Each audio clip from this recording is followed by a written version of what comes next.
मेरे चैनल में आपका स्वागत है।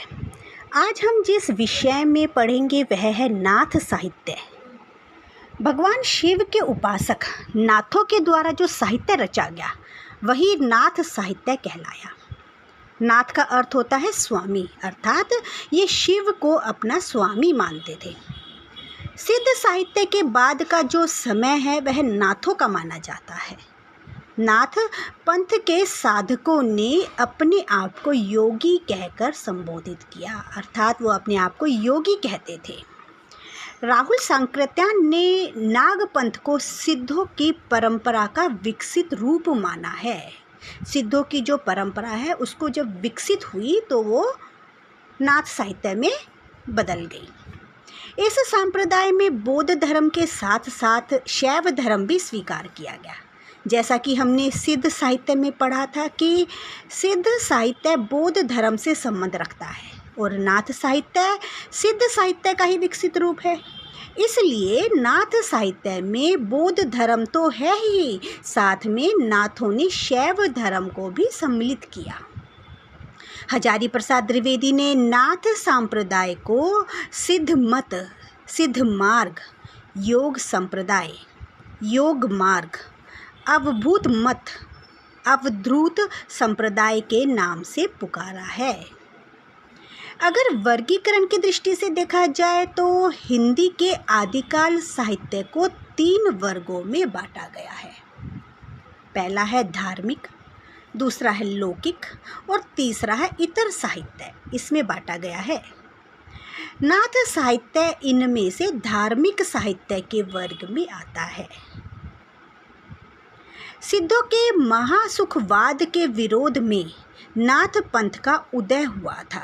इसकी अगर संख्या की बात कही जाए तो नाथों की संख्या 9 बताई गई है और इन्हें नवनाथ भी कहा जाता है। और इनके नाम हैं मत्स्येंद्र नाथ, जालंधर नाथ, गोरखनाथ, चौरंगी नाथ, कनेरी नाथ, चरपटी नाथ, बृहरी नाथ, कंथरी नाथ और गहनी नाथ। इन 9 नाथों में से गोरखनाथ सबसे अधिक प्रसिद्ध माने जाते हैं, लेकिन इस पंथ की जो शुरुआत हुई थी वह मत्स्येंद्र नाथ के द्वारा मानी जाती है। लेकिन इस पंथ के विकास में गोरखनाथ का बहुत बड़ा सहयोग रहा है, यानी कि इस पंथ का विकास गोरखनाथ के द्वारा ही हुआ है। गोरखनाथ आदिनाथ शिव को अपना पहला गुरु मानते थे। गोरखनाथ द्वारा परिवर्तित योगी संप्रदाय को बाह्यपंथी भी कहा जाता है। नाथों की रचना का संपादन करने वाले जो विद्वान रहे हैं उनका नाम है डॉक्टर पीताम्बर दत्त बर्थनवाल, अर्थात इन्होंने नाथों की जो रचनाएं थी उनका संपादन किया था। इन्होंने गोरखनाथ के 14 ग्रंथों को प्रमाणित मानकर उनकी वाणियों का संग्रह गोरखवाणी शीर्षक से प्रकाशित करवाया था। अब हम इसकी विशेषताओं के बारे में बात करेंगे। इस साहित्य की जो पहली विशेषता है वह है हठ योग का उपदेश प्राप्त होना, अर्थात हठ योग का अर्थ है योग प्रक्रिया। इस साहित्य में योग प्रक्रिया पर विशेष महत्व दिया गया है।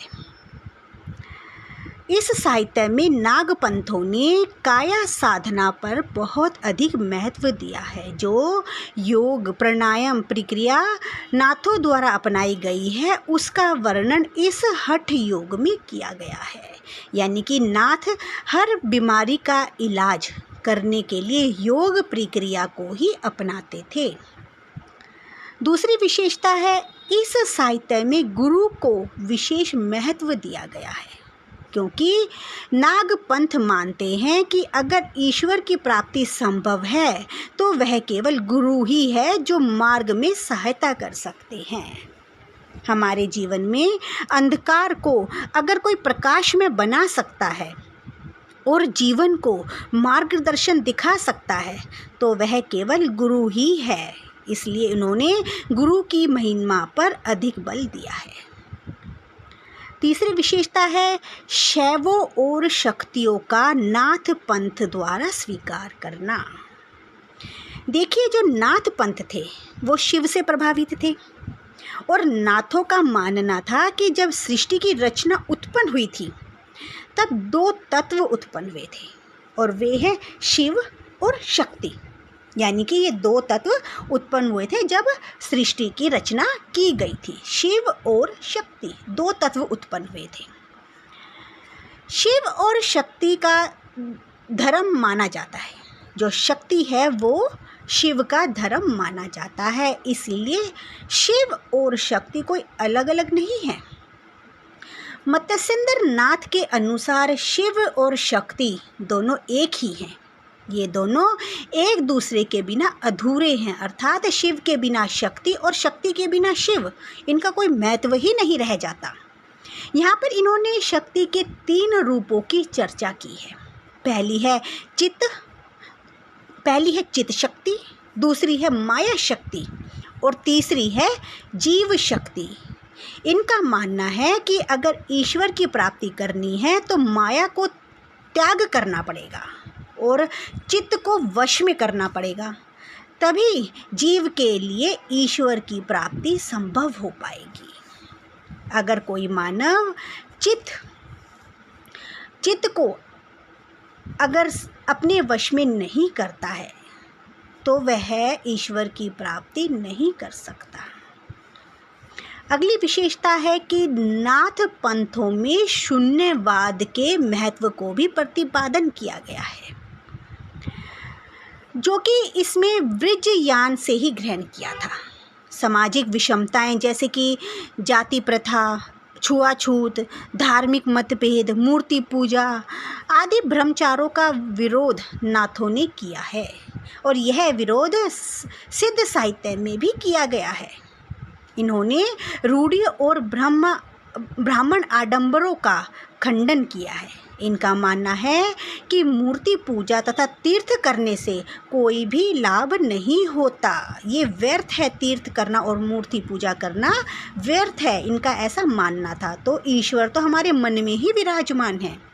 ये तो केवल मन में बैठे ईश्वर की उपासना करने में ही विश्वास करते थे।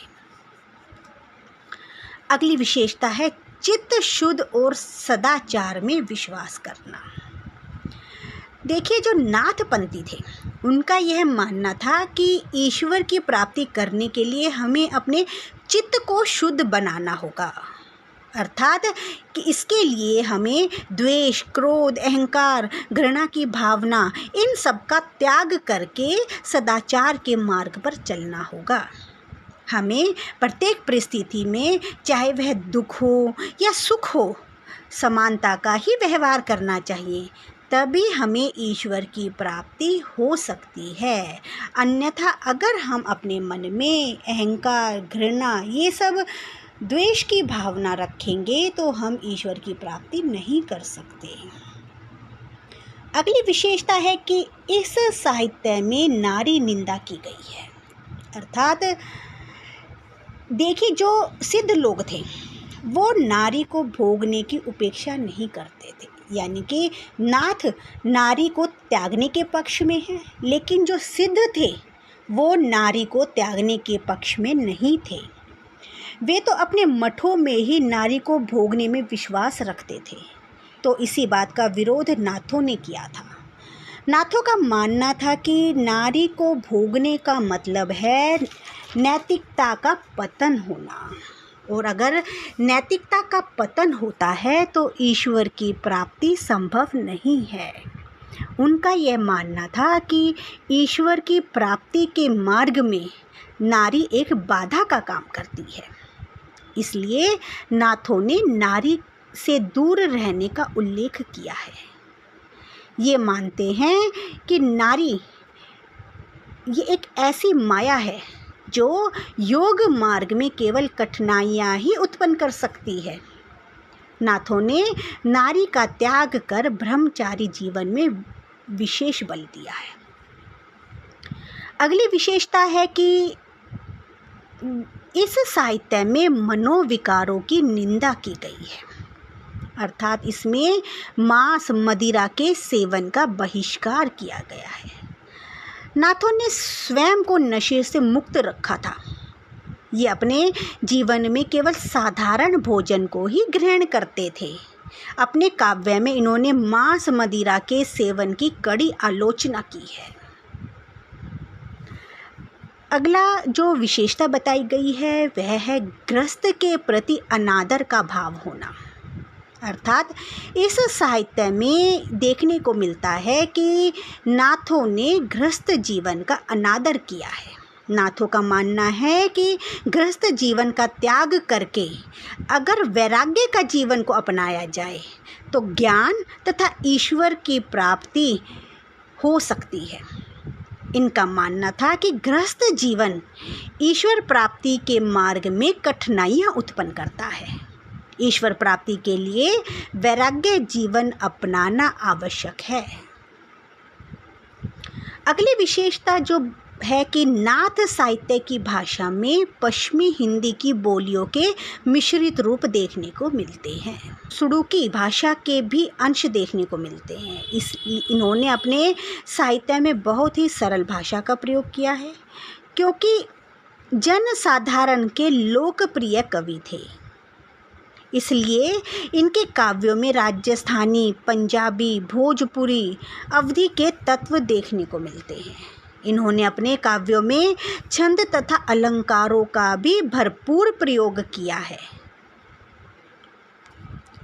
मुझे आशा है कि आपको यह टॉपिक अच्छे से समझ आ गया होगा। धन्यवाद।